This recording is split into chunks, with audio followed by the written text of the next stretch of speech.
Գյուրջան Կասկադ, ցանկացած համեմատություն մեր օգտին է։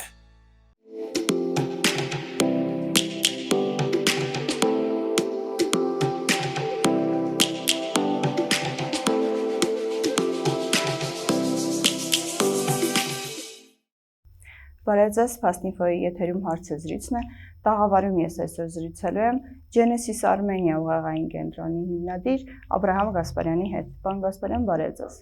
Շնորհակալ եմ ինձ հավելությունելու համար։ Պարոն Գասպարյան, վերջին 3 օրերի ընթացքում Փաշինյանը ցայտնոտային հայտարարություններ է անում, պատրաստակամություն հայտնելով ստորագրել այն փաստաթուղթը, որը բանակցվել է, ըստ էության սրանով նա արձագանքում է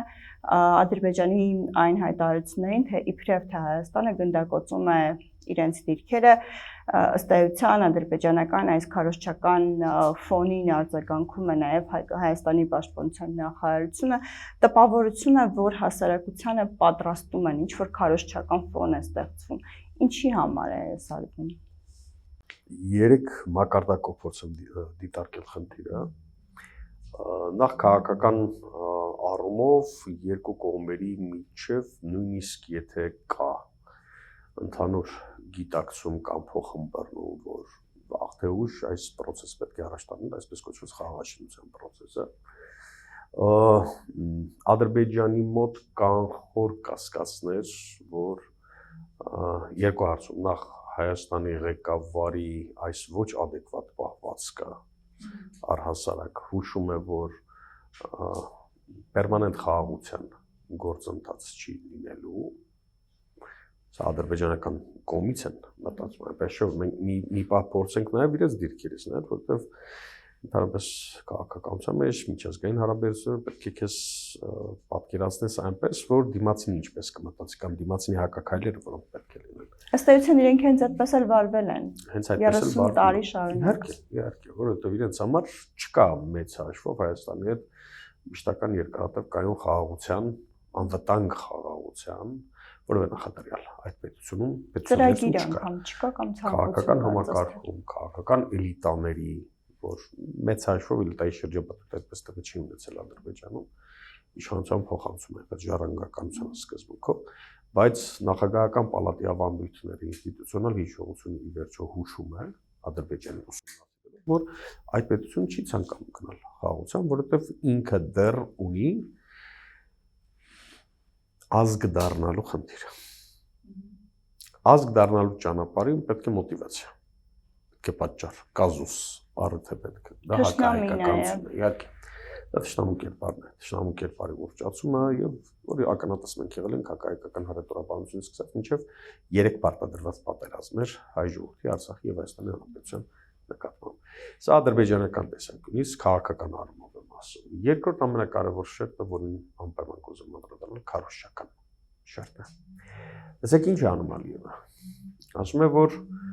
առաջինի հիմք ընդունելով, նույն այս քաղաքականը հիմք ընդունելով,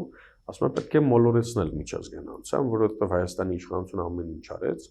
դեսպանների կանչեց, ուղարկեց էմիսարներ այստեղ այնտեղ, զուռնա-դհոլով այսպես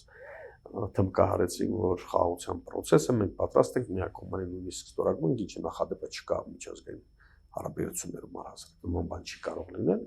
բայց Ադրբեջանը ինչպես պատասխանեց, տարածեցապատեղեկատվություն, որ Հայաստանի կողմից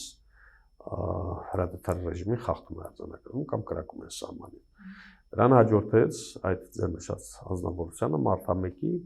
հայտարարությունը, որ ես անձամբ հանձնարարել եմ պաշտպանության նախարարին, ինքը իրավունք չունի ոչ սահմանադրությամբ, ոչ հանձնարարականներ, այսպես տալ։ Դա էլ ոչինչ մի կողմ, բայց ես դրան դեռ անդրադառնալու ենք, թե ինչ առհասարակ սա ենթադրում խոսենք։ Եվ դրան այդ հայտարարությունը, որ հաջորդեց, Ադրբեջանը ինչպես պատասխանեց, նշեց, որ ես չեմ ուզում խաղաղության համաձայնագիր կնքել, այսինքն դու կրակում ես սահմանին, էսկալացիա ես, ռեէսկալացնում ես վիճակը, եւ պարզել որ նման պայմաններում հնարավոր չէ խոսել խաղաղության մասին։ Հաջորդ պայմանը բնականաբար լինելու է Ադրբեջանի կողմից, որ մենք այդ ածանցյալ պայմանավորվածությունների շարքում, ինչը մերժում է պաշտոնական Երևանի իշխանությունը, սահմանադրությունը պիտի փոխես։ Այսինքն ուժերի վատման քաղաքականություն է սա կոչվում առհասարակ լինի պատերազմի դաշտում թե դիվանագիտական սեղանին, սա պարզապես լրացուցիչ անհնարին պայմաններ առաջ քաշելն է հակառակորդից կամ թշնամուց տվյալ դեպքում Հայաստանից մեծ քանակի զիջումների խոստումներ կորզելու համար։ Զիջումները գուցե հնարավոր չեն այս պայմանությամբ, բայց այդ ածանցյալի մեջ մտնում են խոստումները, որ դրանք պիտի կատարվեն։ Ինչու հնարավոր չեն, պարոն Գասպարյան, որովհետև օրինակ Սահմանադրության պահանջը, թեև ասում են, որ մենք գնում ենք եւ դրա մասին խոսել ենք դեռ 2018-19 թվականներից, բայց մենք գնում ենք Սահմանադրության փոփոխության։ Ավելին ասեմ, դուք բացառում եք, որ գոյություն ունի մեկ այլ փաստաթուղթ, եւ դրա նախադեպը մենք ունեցել ենք, երբ հուշագիր ստորագրվեց գաղտնի, մինչև հիմա էլ գաղտնի է պահում, չեն հերքում դրա գոյությունը, բայց նաեւ այդ հուշագիրը կա եւ բայց գաղտնի է պահվում, որով հանձնվեց Շուրնուխի կեսը, որով հանձնվեց Գորիս-Կապան ճանապարհահատվածը, ամբողջ հասարակությունն այդ օրերին հիշեցնեմ ցնցվում էր, բայց որևէ մեկը չէր ասում, որ հայկական կողմը համաձայնել է եւ սա փոխադարձ համաձայնությամբ է տրվում ըստ էության։ Հիմա դուք բացառում եք, որ կա մեկ այլ փաստաթուղթ, որով ըստ էության Նիկոլ Փաշինյանը համաձայնել է գնալ այդ զիջումներին, որովհետև ճանապարհը չի ասում, որ չեմ տալու, ճանապարհը ասում է տալու եմ։ Այլ հարց է, այն անվանում ենք միջանցք, թե մեկ այլ բան։ Այլ բանը մենք ինչու ենք գնում սահմանադրական փոփոխությունների, սահմանադրության փոփոխության, բայց գնում ենք, չէ՞։ Այս խնդրին ես արդեն ուղիղ 5 տարի խոսում եմ։ Գրեթե ամեն վերլուծականում եւ դժվար թե գտնվի քաղաքականապես հասում մեկ հայ, որ չհասկանա այս բոլոր գործընթացների տրամաբանական ավարտը, ուր է գնալու։ Այսինքն ցանցին ինչպես է փորձում ներկայանալ աշխարհին որպես մոդեռն, այսպես կոչված կոմպլեքսներից զերծ, հա, ոչ ցեղասպանության կոմպլեքս կա, ոչ Ղարաբաղյան հակամարտության կոմպլեքս կա, հանգիստ ապրենք մեզ համար ինչ որ մի տխեղծ գաղափար են, չէ, առաջ քաշել իրական Հայաստան։ Երեքին վերլուծականում հենց դրա մասն է խոսում, որ երբ փորձեք պատկերացնել Թուրքիայում, որ այս ամբողջ գործընթացները տեղի ունեն, անդիմության հալածումը զուգահեռներ, ինչպես Հայաստան։ Պատկերացրեք Էրդողանը կանգնի եւ խոսի իրական Թուրքիայի մասին։ Պետական ինստիտուտները կան որ այդտեղ կայսրություն է եղել ի վերջո 800-ամյա, պետական ինստիտուտները այդ ինստիտուցիոնալ հիշողությունը, քաղաքական մշակույթը ի վերջո այնպես կանեն, որ այդ մարդը սսկվի եւ նման հիմարություններ թույլ չտա, հա, իրենց տեսանկյունից։ Մեր դեպքում ցավոք սրտի մենք դրա ականատես չեղանք, նույնիսկ այն դեպքում, երբ Շուրնուխի վերաբերյալ եւ ոչ միայն Շուրնուխի, նաեւ ռազմավարական նշանակության դիրքերի հանձնման ժամանակ երբ որ մեր պետական ինստիտուտները, հատկապես ռազմական ինստիտուտը, զինված ուժից ոչ մեկ ելույթ չունեցավ, չխոսեց, արժանապատվություն ունեցող որևէ զինվորական ուսադիրները վայր չդրեց կամ ինչ որ ավելի ծայրահեղ քայլ չգնաց։ Մենք չարեցինք դա։ Ի տարբերություն տարածաշրջան տարբեր երկրներ, որտեղ այդ ավանդույթները կան։ Հիմա տեսեք, ինքը ուր է ուզում մեզ տանել։ Ինքը բացառապես մեկ խնդիր է լուծում։ Նիկոլ Փաշինյանը Հայաստանում լուծում է բացառապես մեկ խնդիր՝ ինքնավերարտադրման։ Իշխանության վերարտադրման խնդիր է լուծում, որովհետև բոլոր խաղակարգերով արված են։ Մոսկվայի այդ հարաբերությունները չեն, թեև ես առաջիններից եմ ասել, որ այս ամբողջ գործընթացի ավարտին ինքը գնալու է ծնկաճոկ Մոսկվայի առաջ։ Ներողություն խնդրի, բայց չեն համաձայնվելու։ Առավելագույնը Ռուսաստանը փորձելու է նոյեմբերի 9-ի համաձայնագրի 9-րդ կետի դրույթը, միակ դրույթը, որ այսօր չի իրականացվել, դա կորզի եւ ռուսական հատուկ սահմանապահ առաքելությամբ, այդտեղ իրականություն դառնա այդ առաքելությունը, հետո այսինքն օգտագործեն իրեն եւ վերջում ասեն դու արդեն մեզ պետք չես, ինչպես որ ամբողջ քաղաքական պատմությունը աշխարհի ցույց է տալիս։ Ինքը հիմա փորձում է այստեղ դիրքավորվել, տեսեք, Ռուսաստանի հետ հարաբերությունները հավասարեցին 0-ը։ Արևմուտքում ոչ մի արժեք են ընդունում իրեն,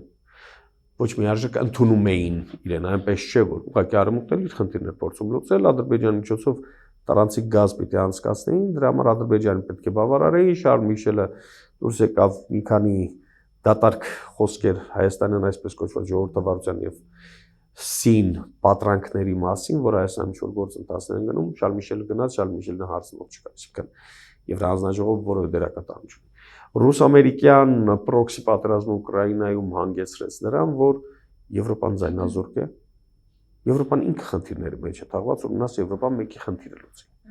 Ու առավելագույն ցանկացած հակամարտության հումանիտար դարձել է փորձի ինչ-որ ձև բանան։ Ներգաղթյալներ, կոռուպցիոն սկանդալներ, ամբողջ Եվրոպայում հետո մենք իշխանապողությունը, պոպուլիստական իշխանությունների փոփոխություն, Շոլցի գլխավորությամբ, հա, Գերմանիա։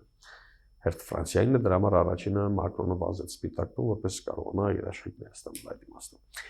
Ասել կուզեի, որ այս ամբողջ գործընթացների ֆոնին ինքը մեկ խնդիր է լուծում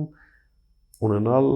ուղիղ քաղաքական հովանավոր, որ նրան կապահովի արտաքին լեգիտիմություն։ Ես շատ չեմ ուզում խորացնել, որպեսզի նաև մեր հեռուստադիտողների տրամադրությունները մեծ հաշվով չտեղափոխեմ այլ դաշտ, բայց մեկ-երկու անգամ մակնարկել եմ այնինչ տեղի է ունենում Նիկոլ Փաշինյանի կառավարության ժամանակ ուղիղ համեմատական է Սիրիայի ժամանակավոր նախագահ Ահմադ Ալ-Շարայի իրականացրած քաղաքականության հետ, այսինքն արտաքին քաղաքական լեգիտիմության փնտրտուքը վերջում հանգեցնելու է թուրքական հովանոցի տակ հայտնվելու։ Զելենսկին ձեզ օրինակ։ Սիրիայի այսինքն բոլոր այն երկրներում, որտեղ հակամարտություններ կան, ի վերջո գնում են Թուրքիա, ինչու որովհետև Էրդողանը երաշխավորում է նրանց քաղաքական իշխանությունում երկարակեցությունը ինչ-ինչ միջոցներով։ Թուրքական կրիմինալ աշխարհի օգնությամբ, թուրքական կապիտալի, հա, տնտեսական ներդրումների լվացվող փողերի միջոցով, Թուրքիայի G20-ում իր ունեցած հնարավորության եւ այլն։ Հիմա այս համատեքստում է պետք դիտարկել սահմանադրության փոփոխության պահանջը, սիմվոլիկայի հրաժարվելու պահանջը, օրհներքը փոփոխելը, սա անել, դա անել։ Այսինքն բարձ խնդիր է ինքը փորձում լուծել, ինքը փորձում է հաջողանալ Թուրքիային, ոչ թե արտաքին աշխարհին չի ասում։ Հաջողանալ Թուրքիային, իսկ Թուրքիան ինչ է ասում, ասում է գնա հարցեր կարգավորի Ադրբեջանի հետ։ Այսինքն թուրքական միջամտությունը այս կոնֆլիկտին շատ հետաքրքիր է, միջնորդավորված է։ Կասում ես կանաչ լույս եմ տվել Ալիևին, մեր պայմանները սրանք են, գնա իր հետ լուծում գտնի, լուծում չես գտնի, սահմանը չի բացվելու։ Այսինքն մինչև վերջ ծնկած վիճակում պարտադրել Հայաստանին ուլտիմատումներով, որ եթե չլինի, պատերազմ կսկսվի սա կլինակին, անդադ վախեցնել, ես էլ պարզ հարց եմ տալիս, ասում եմ, տակ կոպիտ ասած պիտի պատերազմ լինի, չէ։ Այսինքն դու այս բաժակ ուզում ես վերցնել ինձնից։ Կամ ես կամավոր կտամ, կամ մեկի գալու ես վերցնես։ Ես կպայքարեմ այս բաժակի համար գոնե, այսինքն մեզ չվախեցնեն պատերազմով։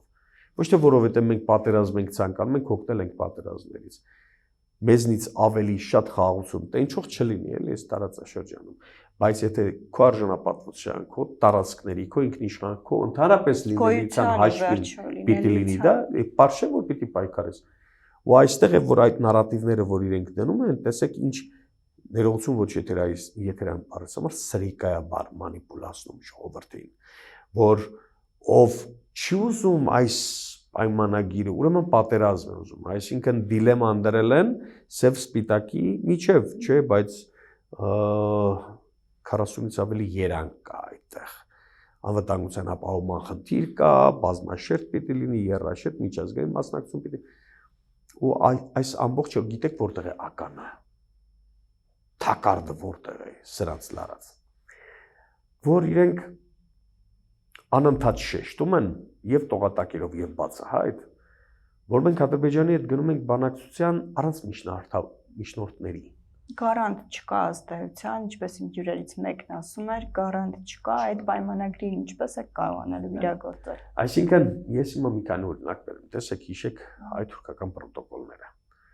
2008-9 թիվ ֆուտբոլային դիվանագիտությունը, այն ժամանակ, երբ որ աշխարհի քաղաքական որոշումների ընդունման գլխավոր կենտրոնները Ցյուրիխում ներկային, ՆԱՏՕ-ն էր ներկա, Խավիեր Սոլանան էր այդտեղ, Հիլարի Քլինթոնն էր, Միացյալ Նահանգները պետքարտուղարը, Լավրովն էր, այդ մարդիկ, որոնք կանգնեցին երաշխավոր Հայաստան-Թուրքիա հարաբերությունների բարելավման եւ տեսանք մենք դրա ճակատագիրը ինչ եղավ։ Դրանից 2 ամիս հետո ընդամենը Կարսում քանդվեց հայ-թուրքական այսպես կոչված բարեկամության խորհրդանիշ հանդիսացող եւ դեռ չեմ խոսում մինչեւ 2014 թվական 100-րդ տարելիցին առաջ երբ որ գրողի ծոց ուղարկվեցին, հա, այդ թղթերը։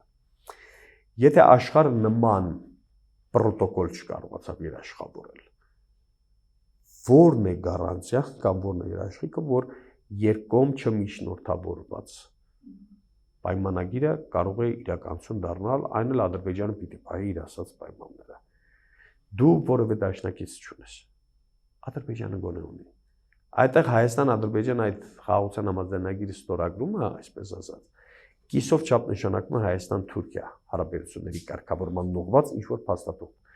որտեղ Ադրբեջանի թիկունքին Թուրքիան է քո թիկունքին ով է։ Ոչ ոք։ Իդեպ պատահական եք համարում, որ հենց այս փուլում եւ հենց հիմա է Ալիևը բարձրացնում Մինսկի խմբի լուծարման պահանջը, որովհետև թերևս հենց այս խումբը եւ հենց այս խմբի միջոցով կարող էին 3 խոշոր գերտերությունները գարանտ լինել կամ երաշխավորը լինել այդ համաձայնագրի, նկատի ունեմ, որ հենց հիմա է, որ սկսվել են բանակցություններ Միացյալ Նահանգների Ռուսաստանի միջև, այսինքն սա հենց ամենահարմար պահն է վերականգնելու Մինսկի խումբը։ Երեք Զախարովան էլ հայտարարեց, որ վերադարձ Մինսկի խմբին չի լինելու, ինձ համար ոչ թե տարակուսելի էր, այլ ես փորձում եմ կոդազերծել դրա տակ եղող մեսիջները։ Իհարկե մեզ համար մերժելի է այդ հայտարարությունը, ով ուզում է անի, Մինսկի խումբը շարունակում է մնալ Արցախյան հակամարտության կարգավորմամբ զբաղվող միջազգային միակ մանդատակիր կառույցը, ուստիև բոլոր նրանք, ովքեր կխոսեն Մինսկի խմբի ձևաչափը վերացնելու մասին, ում ցանկանում թաղել Արցախյան հարցը, իսկ Հայաստանում չկա գեթ մեկը ռացիոնալ քաղաքականապես հասուն հայ, որպես ուրիշ ածականներով չխոսեմ, որ կողմ լինի Մինսկի խմբի լուծարման, շատ լավ հասկանալու այս վիճակները, բայց ես այդ հայտարարությունից ինչ եմ հասկանում տողատակերը, որ աշխարհի տարբեր տարածաշրջաններում անվտանգային նոր ճարտարապետություն է մշակվում։ Գուցե ոչ Մինսկի խումբը, բայց Մինսկի խմբին համազոր ինչ-որ մի կառույց պիտի լինի, որը կունենա այնքան ինստիտուցիոնալ հիշողություն, այնքան փորձ եւ հմտություն հակամարտությունների կարգավորման, որ իր վրա վերցնի այդ պատասխանատվությունը։ Ես չեմ տեսնում նման խումբ, նման կազմակերպություն։ 3+3 ձևաչափ է ձևավորվել, որը ըստ էության շատ կարճ։ Դրանք Հայաստանի, Ադրբեջանի, Վրաստան, Հարավկովկասյան երկրների եւ ռեգիոնում 3 ազդեցիկ պետությունների հարաբերությունները հիմնական տնտեսական առումով կարգավորող միավորում է, ոչ թե դաշինք է, ոչ թե այսպես ասեմ, ազգային խնդիրները, պետական խնդիրները լուծող, այլ ընդհանուր ինքը տնտեսական խնդիրներ լուծող հարցերն են, լոգիստիկ հարմարություններով տարածաշրջանում կոմունիկացիաների ապաշրջափակման ֆոնին տնտեսական հաջողություններ ապահովող ինչ-որ կառույց կարող է լինել ձևաչափ ոչ թե կառույց ներողություն։ Եվ ինքը երբեք ու երբեք չի կարող թաթախվել տարածաշրջանի հակամարտությունների կարգավորման գործում, որովհետև սա միայն ռեգիոնի խնդիր չէ, սա ամբողջ աշխարհի խնդիր է։ Ձեր ասած անվտանգային ճարտարապետության, այդ նոր կառուցվող անվտանգային ճարտարապետության համատեքստում Հայաստանը որտեղ է։ Կարող է հայտնվել կամ որտեղ կարող է հայտնվել։ Հայաստանը մեկ բանով է, երկու բանով է շահագրգիռ աշխարհին առհասարակ։ Արցախով հիմա այս բոլոր քաղաքական թզուկները, որ խոսում են, որ Արցախցի բարձանք փոքր տանք մեծը բանկ եւ այլն, դա էլ չես ունենալու, եթե այսպես շարունակես, բայց դու աշխարհին հետաքրքիր, որովհետեւ կար Արցախ։ Այսինքն կար հակամարտություն եւ դու կարողանում ես քո խաղաքարտերը, քո զսպման մեխանիզմները նաեւ պարտադրել աշխարհին։ Սրանից վրա բանոներ ցույց տալու։ Հիմա չունես Արցախը։ Հիմա մնաց երկրորդը Սյունիքը։ Ադրբեջանն եւ Թուրքիան Սյունիքն են հետաքրքիր։ Աշխարհին Սյունիքն է հետաքրքիր։ Սյունիքում հատվում է նվազագույնը 8 պետության շահը։ Եվ խոշոր տերությունների մասին է խոսքը, Չինաստան, Հնդկաստան, ամեն մեկ առանձին։ Դա Իրանի պես պետություն, դա չեմ խոսում Ռուսաստան, Միացյալ Նահանգներ, Թուրքիա, Բրիտանիա, Նոր ճարտարապետության մեջ դու ունես դերակատարում։ Ցավոք պիտի նշեմ այն փաստաթուղթը, որը մենք ստորագրել ենք, այսինքն սա որ ստորագրել նոյեմբերի փաստաթուղթը 9-րդ կետը, եթե դու ամբողջ կռիվ այս մի քանի տարվա ընթացքում այս 9-րդ կետի համար էր Քրիստիան ջան Ռուսաստանն է տալիս այդ ճանապարհը թե ոչ այսինքն նույնիսկ ընդդիմադիր ցանկացած շարժում որ առաջացել է իշխանական ագիտ պրոպը քարոշա մեքենայի անդադարում բա 9-րդ կետի վերաբերյալ ինչ մոտեցում եք իրենք այնքան են բանած որ ոչինչ որ Արցախը տրվեց ոչինչ որ հայրենիքի անվտանգությունը խաթարված է բայց այդ 9-րդ հարցը Ռուսաստանն է տալիս թե ոչ ես կարծում եմ Հայաստանի հաջորդ իշխանությունը եւ լիահույս եմ սրանցից հնարավորինս շուտ պետք է ձերբազատվել եւ ժամանակը մոտենում է այդ խնդիրներին պետք է անդրադառնալ փաթեթների ամբողջական ուսումնասիրելուց հետո որտեղ դες հետաքրքիր մի բան ասեմ մի բան է նստել գուշակություններ անել մի բան է ենթադրություններ անել կամ ծանր վերլուծականներ գրել եւ այլն մի բան է մոտքային ինֆորմացիան լրիվ ուրիշ լինի որտեղ դու չգիտես թե քո երկրի ղեկավար ներկայացուցիչը ինչ պայմանավորվածություններ է ձեռք բերել եւ ում հետ Վարչոք դրանք ամրագրված են թե ոչ։ Օրինակ նախկինում ինչպես էր դրա համար անցած 6 ամսվա ընթացքում, երբ սա մարտահրավերն է տես, չէ, Արցախի բանակցային հարցով 3 նախագահներին հրապարակի։ Այսինքն պետությունն աշխատում է, չէ, վերջո պաշտոնական առաջարկ է եղել, Հայաստանը ինչ դիրքորոշում է ունեցել, ինչ վերապահումներ է ունեցել, այդ ամբողջը գրանցված է։ Մենք չգիտենք հիմա։ Անգամ իր բանակցած փաստաթուղթը չի հրապարակում, ինչի պիտի հրապարակի մյուսներին։ Դրա համար նախապես ճիշտ ասած ասել, որ պետք է այս կողմի հետ, այն կողմի հետ աշխատել, վերջին հաշվով մենք պետք է ձգտենք ոչ թե մաքսիմալիզմի, սա քաղաքականության մեջ կարևոր օրենք է։ Դժում են բոլոր այն պետությունները, որոնք ձգտում են մաքսիմալիզմի, բայց ամենավերջում ստանում են ոչ թե նվազագույնը, այլ առհասարակ ոչինչ չեն ստանում։ Սկզբունքը սա պետք է լինի նվազագույն քիչ վնասներով դուրս գալը, որովհետև մենք երեխա չենք, շատ լավ հասկանում ենք աշխարհում ինչ է կատարվում։ Սիրիայի նման պետությունը եթե քայքայվում է 10 կտորի է բաժանվում։ Եթե 3-4 միլիոն մարդ է մահանում, 10-13 տարվա ընթացքում, դու պիտի շատ զգուշ լինես եւ ոչ թե առավելագույն ինչ-որ երազային բաների մասին խոսես, որ սա կլինի, ոչ, նվազագույն կորուստներով պիտի կարողանաս դուրս գալ այս ամենից։ Հիմա սրանք ինչ են մտածում։ Սրանք ասում են, որ այն նվազագույն կորուստներով ենք ուզում դուրս գանք Ադրբեջանի հետ կնքենք խաղաղության պայմանագիր, բայց խաղաղության պայմանագիր կնքում են կայուն, երկարատև եւ արդար սկզբունքով, արդարություն չկա այդ խաղաղության մեջ։ Ուստի եւ այդ խաղաղության փաստաթուղթը ես հաճախ նմանեցնում եմ 38 թվականին Մեծ Բրիտանիայի վարչապետ Չեմբերլենի Մյունխենից բերած փաստաթղթի հետ թեյփր ես դες խաղաղություն բերեցի ով անգլիացի բրիտանացի ժողովուրդ, բայց ամենավերջում Եվրոպան ստացավ եւ պատերազմ եւ նվաստացում։ Երկուսն էլ ստացավ։ Ինչու որտեւ այդ խաղաղության փաստաթուղթը պիտի կայունության, երկարատև կայունության, անվտանգության մեխանիզմների եւ արդարության սկզբունքով լինի։ Եթե այս երեքը չկա, խնդրեմ Պաղեստինա-իսրայելական հակամարտություն ձեր առաջ, Կոսովոյի խնդիր, Բալկանյան ամբողջ պատմությունը եւ ինչպես կարելի է Ադրբեջանի պարանով իջնել ջրհորը։ Վերադառնալով հայտարարություններից հերթականի Նիկոլ Փաշինյանի առայն որ մեր պաշտպանության նախարարությանը եւ բանակին հրաման կա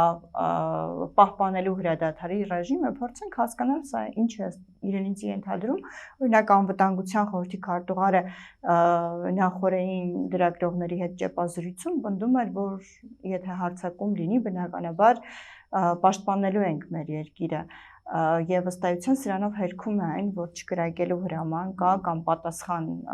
արձագանքի հրաման կա։ Այդուհանդերձ ինչ մեսիջ կամ ինչ ուղերձ ունի այս հայտարարությունը։ 44 օրյայից հետո իսկ հիշեք որևէ դեպք, երբ բանակը կամ բանակային որևէ ստորաբաժանման սպա կամ շարքային զինվոր ինքնագլուխ ինչ որ կրակել է։ Ով էլ փորձել է, մինչև հիմա նստած է։ Այո։ Քրեական գործեր էին հարուցում։ Քրեական գործեր էին հարուցում։ Պարզը որ բանակը պետք է ենթարկվի հրամանատարությանը, իսկ հրամանատարությունը ունի ինքնուրույնություն Հայաստանում պրոֆեսիոնալ որոշումներ կայացնելու։ Ինքը ենթարկվում է քաղաքացիական իշխանությանը, որը չհասկանում ընդհանրապես ռազմի գործից։ Շղթան այսպես է։ Այստեղ է պետք դիտարկել։ Իսկ իրականում դա ընդամենը փուչիկ է, քարոզչական աշխարհին ցույց տալու, որ տեսեք մենք պատրաստ ենք հենց հիմա մեզ ասեք, то մեզ չասեք էլ մենք ստորագրել ենք։ Այսինքն սպիտակ թուղթ եմ տալիս ես Ադրբեջանին, ասում եմ տակ ինչ ուզում ես գրի, միայն թե վերնակրում լինի խաղաղություն բառը եւ տակ իմ եւ քո ստորագրությունը։ Սա այս թյուրիմա սա նոնսենս է։ Չկա այսպես, ասում եմ միջազգային հարաբերություններում նմանօրինակ որևէ դեպք չկա, երբ դու քո հակառակորդին ճշտամ ինչպես ուզում ես անվանիր, բանակցող մի սուբյեկտին սպիտակ թուղթ տաստակը ստորագրությունը, ասես որ գրի ինչ ուզում ես վրան։ Սա ուզում է աշխարհին ասել, որ տեսեք Չինաստանը ողջունեց, Իրանը ողջունեց, չէ՞։ Բոլորը ողջունեցին, համարձակ քայլ եւ այլն։ Համարձակ զիջում։ Կապ չունի, այս մարդիկ ասում են շատ համարձակա, բրավո, Եվրամիությունն էլ ողջունեց, Ադրբեջանը ինչ արեց, downgrade արեց, արժեքը նվազեցրեց, հա՞։ Էժանացրեց։ Ինչ ասես որ կրակում ես սահմանին, այսինքն չեմ հավատում քեզ։ Այսինքն ես չեմ գնալու խաղաղության։ Իհարկե ամբողջ աշխարհը դե խոսեք էլի դրա մասին։ Իսկ ես գիտեմ որ արտգործնախարարության շրջանակում օտարերկրյա պետություններում դիվանագիտական բոլոր ներկայացուցիչներին, դեսպաններին հանձնարարված է տարփողել այս գործընթացը եւ ասել տեսեք մենք ուր ենք գնում դեպի խաղաղություն ենք գնում որպես աշխարհում ձևավորվի տպավորություն որ մենք պրո խաղաղության այսինքն պրո հայաստանյան կողմ ենք պահում Ադրբեջանը որ խանգարում է այսինքն այս սրանց խելքով իրենց թվում է որ խայծը պիտի տան Ադրբեջանն էլ ուտի այդ խայծը որ աշխարհին դիրքավորելով հակաադրբեջանական դաշտում ցանկացած պատերազմական գործողություն Ադրբեջանի կողմից աշխարհը պիտի դատապարտի 1.5 միլիոն մարդու հայրենազրկում են Գազայից 50,000 մարդ օրը ցերեկով Գազայում սպանվեց որից 34,000 երեխաներ աշխարհը մատին չտա կասետային բոմբերով Արցախը խփեցին մատին չտվեց հիմա Ադրբեջանը հերթական անգամ եթե Արցախի կամ ռազմավարական դիրքեր գրավի դե ասի Ադրբեջան դες լավ ֆիքսեցին հետո ռեալ անվտանգության մեխանիզմներ որով մեկը տրամադրում է քեզ այսինքն դու դատարկ թղթով դուրս ես եկել աշխարհի առաջ քո իրավունքը պահանջելու որ ես խաղաղություն եմ ուզում սա հիմարություն է քաղաքական հիմարություն է սա Պարոն Գասպարյան բավարար է Հայաստանի հանրության արձագանքը մենք տեսնում ենք որ որոշակի հարցազրույցներ կան քաղաքական դաշտը քննադատում է քննադատություն կա բայց բավարար է արդյոք ինչու չկա դիմադրություն ոչ հանրության շրջանում ոչ ըստ էության քաղաքական դաշտում հարցազրույցը կամ խոսքը բավարար չէ տեսեք ամբողջ աշխարհում է այդպես այնպես չէ որ միայն մեզ մոտ է մենք մազոխիստ չպետք է լինենք անընդհատ մեզ խարազանենք մեզնից բողոքենք եւ այլն ամբողջ աշխարհում է այդպես ամբողջ աշխարհում է հիմնականում քաղաքական նարատիվների պայքարը փողոցից տեղափոխվել է էկրան եւ վախոց այդտեղ են պատերազմում ինտերնետ ցույցերը բողոքները հեղափոխությունները նախ կատարվում են մարդկանց ուղեղում պլանշետների միջոցով հետո նոր փողոցում նախկինում այդպես չէր փոխվել է տեխնոլոգիական դարի պահանջն է բայց ձեզ մի բան ասեմ ես մեր ժողովրդի տարբեր զավակների հետ շփվում եմ տարբեր շերտերի հետ եմ շփվում գյուղից սկսած մինչև քաղաք եւ մոտենում են փողոցում քայլելիս զորակցություն են հայտնում ոմանք կարծիք են արցնում մի հետաքրքիր բան ասեմ ձեզ բոլոր մոտ կա ցավը։ Չկա մարդ, որի մոտ ցավ չզգաս։ Նո փոքր տոկոսի մասին չեմ խոսում, որ անտարբեր, ինքը ամեն ինչի նկատմամբ է անտարբեր։ Մեր ժողովուրդը ցավ ունի։ Մեր ժողովուրդը շատ լավ զգում է, որ չափը վաղուց է անցել։ Ինքը կատարել է ճիշտ ընտրություն, ինքը այդպես է մտածում, որ փոխելու ժամանակ եկել էր 18 թվականին պիտի փոխեր, ընդվզեց, փոխեց, բայց իր ակնկալիքների եւ սրանց տրված ժամանակը, որը չարդարացվեց, գումարած նրան պատերազմ, ռազմավարական դիրքերի զիջում, նահանջ եւ այս սոցիալական մարտահրացած պայմաններ մեր ժողովուրդը այդ ամեն ինչը զգում է, տեսնում է։ Ինքը ունի նախընտրելիների փնտրտուք։ Պողոս չէ, Պետրոսն է, սա է դա։ Հիմա դե մարդիկ էլ այդպես են ընկալում, բոլորը չէ, որ ռազմավարական պիտի մտածեն, երկարատև եւ այլն եւ այլն։ Բայց ես ձեզ մի բան ասեմ, մեր ժողովրդի 90%-ից ավելի մոտ վերջին սոցհարցումներն էլ վկայում են։ Կա բնազդային զգացողություն, թե ով է թշնամին, ով է Հայաստանի թշնամին, եւ առաջի տեղում Թուրքիան է։ Տեսեք նույնիսկ Ադրբեջանի երկրորդ տեղում։ Թուրքիան է, Ադրբեջանը դե մնացած չենք ասում, հակառուսական կառուցությունը այստեղ այնքան արեցին, որ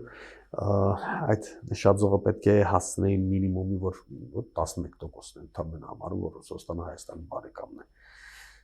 Դա Ռուսաստանի մեղավորություններ եւ այլն եւ բնականաբար հակակառուցության փորձում են արևմուտքի տոկոսները բարձրացնել Ֆրանսիային, հատկապես այդ բոլոր հասկանում տեխնոլոգիաները։ Բայց որ մեր ժողովուրդը բնազդով զգում է ամեն ինչ, այսինքն իր վտանգները ինքը լավ տեսնում է եւ տեսնում է, որ երբ որ այս իշխանությունը, գործող իշխանությունը փորձում է այդ ամեն ինչի իր փոքր ռեսուրսով, ռեսուրս էլ չունի Հայաստանը, նույն թեզերը տանել ինչ-որ Թուրքիայում եւ Ադրբեջան իր մոտ տարակուսանքի առաջանում։ Սա այն է, ինչի մասին մենք երկար ժամանակ խոսում ենք, որ քո եւ քո թշնամու նարատիվը նույնը չի կարող լինել։ Ես եւ Թուրքիայի ներկայացուցիչ չենք կարող նույն ձև մտածել։ Եվ այստեղ է, որ ես չեմ մեղադրում մեր ժողովրդին, չէ՞ մեր ընդդիմադիր բոլոր շարժումների ժամանակ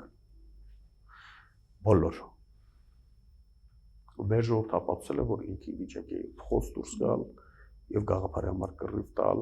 եւ հունիսի 12 տեսավ ի վերջո եւ այնպես որ ես ոչ թե ժողովրդին կմեղադրեի, այլ ձեզնից սկսած, մեր գործընկերներից մնացած սկսած, փորձագիտական դաշտ վերլուծական, մամուլ, մենք համարում ենք, որ շատ ենք աշխատում, բայց բանից պարզվում է, որ կրկնակի ավելի պետք է աշխատենք։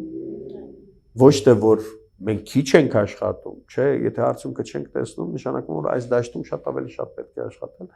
եւ ալիքը շատ ավելի մեծ փորձենք։ Դուք ասացիք, որ ժողովուրդը փնտրտուքի մեջ է, եւ սոցիալական հարցումների մասին էիք խոսում, այդ նույն հարցումները վկայում են, որ այո, Նիկոլ Փաշինյանի վարկանիշը աննախադեպ ցածր է, բայց չի բարձրանում նաեւ ընդդիմության վարկանիշը եւ շատ հաճախ նաեւ մեղադրանք է հնչում ասես տիտրոսակիր ընդդիմության հանդեպ, ասում են նրանք թույլ չեն տալիս, որպեսզի նորերը գան, նոր դեմքեր հայտնվեն։ Հիմա ով է խանգարում եւ իսկապես խանգարում է արդյոք, որ այդ նորերը գան եւ կարողանան հայտ ներկայացնել։ Ասեք, ես եթե սկսեմ մասնագիտական, քաղաքագիտական լեզվամտածողությամբ, դատել տիտրոսակիր է, մյուսները բան, այնքան բաներ կարելի ասել, բայց ես ընդամենը մեկ հարց եմ տալիս էլի այդ մարդկանց։ Ինքս ունենալով բազմաթիվ վերապահումներ եւ դրա մասին բաց խոսել եմ բազմիցս ընդդիմադիր դաշտի մեր գործընկերների նկատմամբ, բայց ընդդիմության ներսում ընդդիմություն խաղալը ապերախտ քայլ է առհասարակ, ես դա չեմ ընդունում։ Բայց ընդամենը մեկ հարց ունեմ բոլոր այդ հարց ունեցողներին։ Եթե այսօր դուք փորձեք ձևավորել նոր ուժ, հրավիրեցիք առաջին սալոնային կամ դահլիճային հանդիպումը, որը ներկա եղավ 500 հոգի։ Փողոցում քանի մարդ կհավաքեք։ Կամ որ ռեալ դուրս գաք փողոց քայլեք, ձեր հետևից քանի հոգի կգա։ Այսինքն միայն խոսել ոչ է Քրիստինե ջան։ Մենք խոսում ենք ավանդ ունեցող կուսակցությունների մասին, որոնք նվազագույնը գոնե մեկը, այն միշտ մասին չեմ խոսում, ազգային արժեք 135 տարվա դաշնակցությունը, բայց գոնե այն մյուսը պատիվ ունի մի կուսակցություն, որը նվազագույն 30 տարի Հայաստանում գործում է, այսինքն ստեղծել է ցանցեր, ունի կապեր, ունի բջիջներ կուսակցական, ունի ֆինանսական ռեսուրսներ եւ այլն եւ այլն։ Հիմա մենք ամբողջ կուժն ու կուլան ջարդենք, ասենք, որ դուք եք մեղավոր։ Քանի դու այլընտրանքը չունես, երբ կունենաս այլընտրանքը, խնդրեմ, ասա, ես քեզից հրաժարվում եմ, շնորհակալություն ստեսում։ Դու արեցիր քո գործը, ձախողեցիր, մերժեցինք քեզ, անցիր գնա։ Համաձայն եմ։ Որն է այլընտրանքը։ Տվեք ինձ այլընտրանքը, հասկանամ, որ նա իրապես կկարողանա առաջնորդել փողոցային պայքար, հեշտ բան չէ։ Ես ամենայն դեպս վերջին 20 տարի փողոցային պայքար չի եղել, որին չեմ մասնակցել կամ ականատես։ Իդեպ այդ փողոցային պայքարների հետ կապված հիմա նաև քննադատություն կա այն մասին, որ բոլոր նախորդ փողոցային պայքարները, որ մենք տեսանք, որոնց մասնակցեցինք, մեր դեպքում լուսաբանեցինք, դրանք գոլորշի բաց թողնել էին։ Եվ կա մեկ այլ տեսակետ, ասում են նաև այդ պայքարների միջոցով է, որ այսօր իշխանության կամ Նիկոլ Փաշինյանի վարկանիշը պատմական մաքսիմումից իջել է պատմական մինիմումի վրա։ Հիմա դուք որ կարծիքի կողմնակիցն եք։ Կա երրորդ կարծիք, չորրորդ էլ այդ բոլորը կան, մի քանիսը միքս են իրար հետ եւ այլ, գիտեք, ես ծայրահեղական մոտեցումները համարում եմ անընդունելի ինձ համար, որովհետեւ որպես գիտությամբ երբեմն զբաղված մարդ, ես իմ դատողություններում եւ վերլուծություններում առաջնորդվում եմ մեթոդաբանությամբ, վերլուծական մեթոդը, որ ինչ հիմքով ես այդպես ասում, հա։ Եթե խնդիրը կարճ կտրուկ պետք է ասել, որ սա այդպես է եւ փակել թեման, ուրեմն սև սպիտակ ենք վերադառնում, ես սև սպիտակ չեմ սիրում այդ երկընտրանքի մեջ։ Սև սպիտակ կլինի այն ժամանակ, երբ ճակատագրական հարց է, որ կամ այս կողմն ես, կամ այս կողմն ես, երրորդ տարբերակ չկա, այսինքն վերջնական ընտրության հարց է։ Բայց ընդդիմության փողոցային պայքարը թերագնահատել եւ ասել, որ ոչինչ չեն արել, գոլորշի են բաց թողել, համամիտ չեմ, գերագնահատել եւ ասել, որ դա էր պատճառը, որ Նիկոլի ռեյտինգը պատմական մինիմումի է հասել, դրան էլ համաձայն չեմ։ Ես կարծում եմ, որ ընդդիմության գործունեությունը էական ազդեցություն ունեցավ,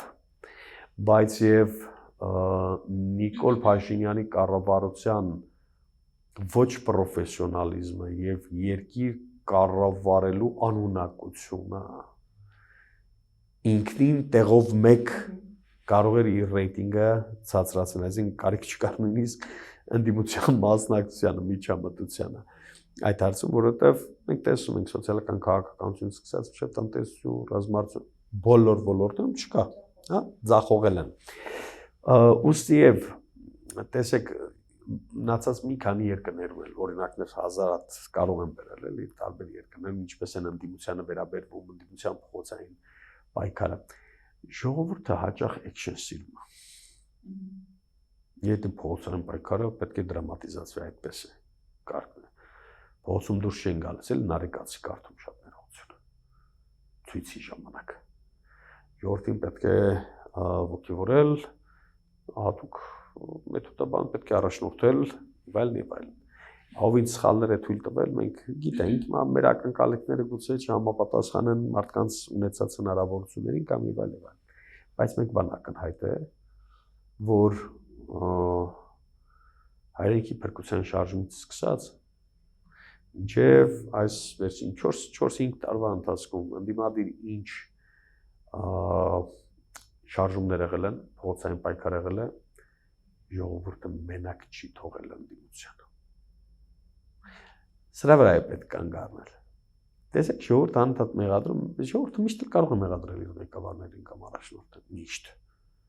Որտեղ իր ակնկալիքները երբեք ու երբեք չեն։ Իսկ կա ինֆորմացիա, որը չպետք է ասվի գուցե։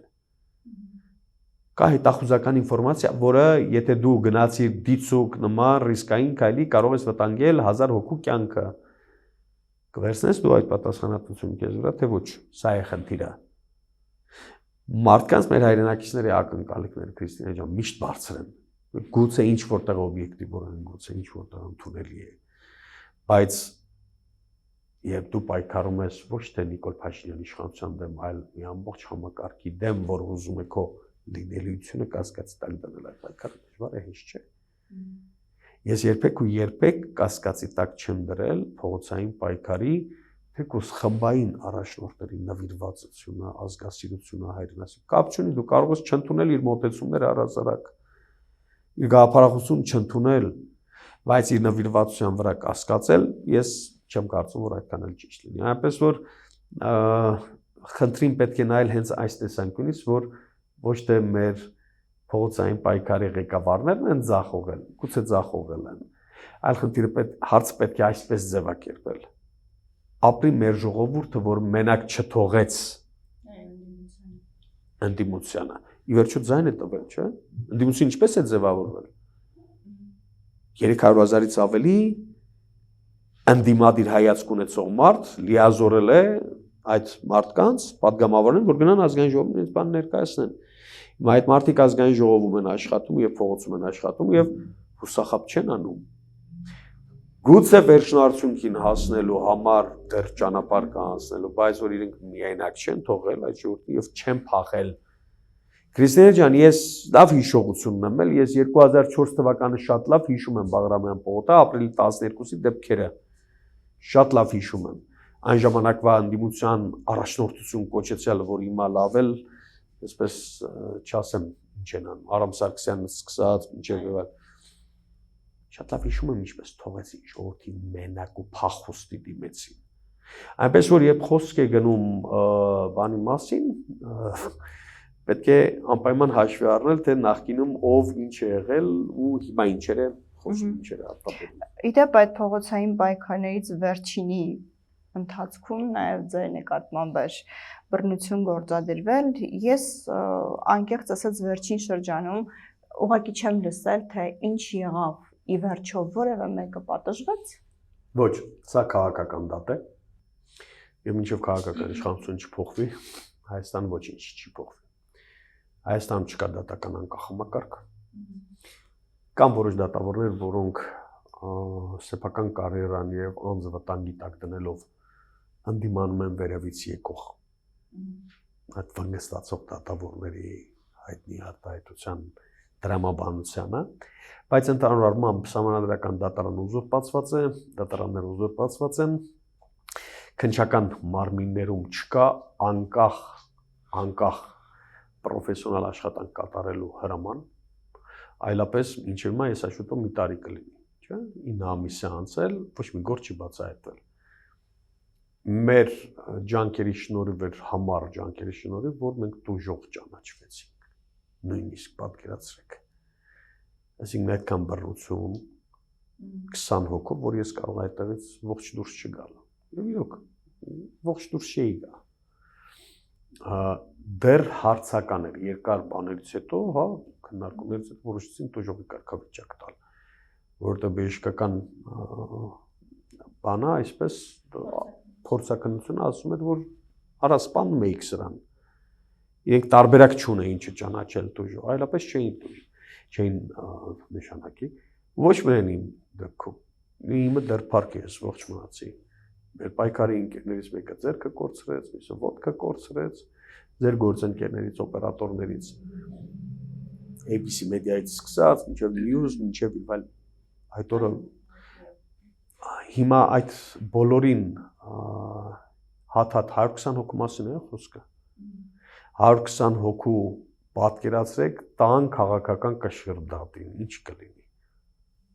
Ու դրա արձագանքը ամբողջ է։ Դրա համար ավելի լավ է իրենք փակել են այս խնդիրը, մենք այս խնդրին անդրադառնանք, չլինի մեկն ու մեկի իմանալու այս թեման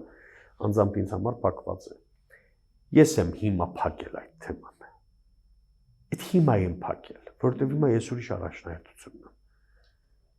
Հիմա այս առաջնահերթությունը իմ երկիրը այս սրանցից, այս մակաբույցներից, այս քաղաքական մետաստազներից ձերբակալելն է, Քրիստինե ջան, ազատելն է։ Հետո մենք կանդրադառնանք այդ խնդրին, որ բերետը ով էր, ինչ էր եւ այլն։ ով ում ճակատագրի հետ խաղաց, ով ում երեխուն անտեր թողեց։ Այս բոլոր հարցերը մենք անդրադառնալու ենք, բայց հիմա չէ, օրը կգա կխոսենք։ Շնորհակալ եմ։ Ձեզ եմ շնորհակալ։ Հիշեցնեմ զրուցում էի Աբրահամ Գասպարյանի հետ, շնորհակալություն ուշադրության համար։